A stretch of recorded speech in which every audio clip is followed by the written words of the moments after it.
inizia questa sera l'Olio della Serenissima. È una manifestazione nuova, innovativa, molto articolata e densa di eventi. In questi 2 giorni ci sarà di tutto e di più, ci saranno degustazioni, ci saranno eventi di tipo culturale, ci saranno visite guidate, ci saranno anche manifestazioni storiche.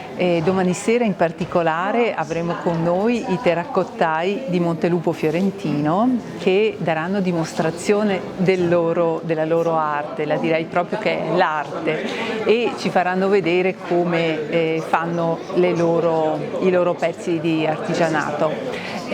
Quindi è una manifestazione nella quale abbiamo stretto ed è la manifestazione di tanti rapporti di amicizia, di collaborazione con tante istituzioni di diverso tipo, con altri comuni anche di altre nazioni e quindi è proprio il risultato di un lavoro di squadra, ma di una squadra grande, di una squadra fatta e costruita su rapporti di amicizia, su rapporti di apertura, su rapporti che vogliono includere, che vogliono far conoscere il nostro territorio, la bontà del nostro olio, ma lo vogliono fare insieme con gli altri e nel confronto reciproco. L'obiettivo principale di questa manifestazione intitolata L'Olio della Serenissima è quello di fare cultura dell'olio, far capire alle persone che cos'è un olio evo di qualità, quali profumi si possono sentire e quali fragranze, e poi soprattutto la piccantezza e l'amarezza di un buon olio. Questo lo facciamo attraverso la Fondazione Italiana Sommelier e l'associazione Olea, che tramite queste persone che si sono specializzate nell'olio riusciremo a far comprendere alle persone le qualità di un buon olio.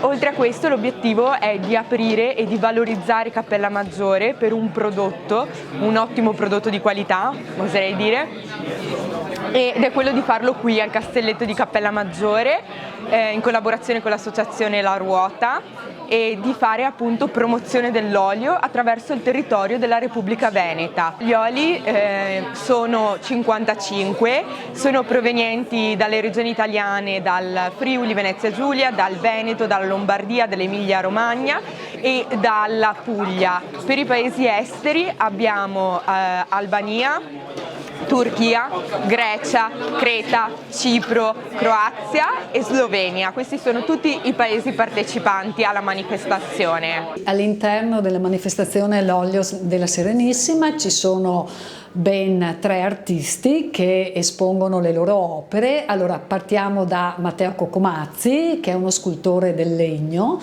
e presenta alcune opere proprio di scultura del legno del legno d'olivo. Sono sculture posizionate all'esterno e anche all'interno della magnifica cornice del castelletto, opere a metà tra figurativo e astratto, lavorate con grande abilità tecnica. Il legno d'olivo è un legno tormentato che Matteo Cocomazzi è riuscito poi anche a lavorare creando dei risvolti e delle intersezioni di superfici concave e convesse davvero straordinarie. Ma accanto alle sculture lignee abbiamo anche delle vetrate magnifiche realizzate dal maestro Sante Pizzol, conosciuto un po' in tutto il mondo. Ricordiamo le sue grandi esposizioni e presenze delle sue vetrate in Giappone. Sono vetrate realizzate con la tecnica antichissima proprio legata a questo genere artistico appunto della vetrata. Anche qui soggetti tra il figurativo e l'astratto.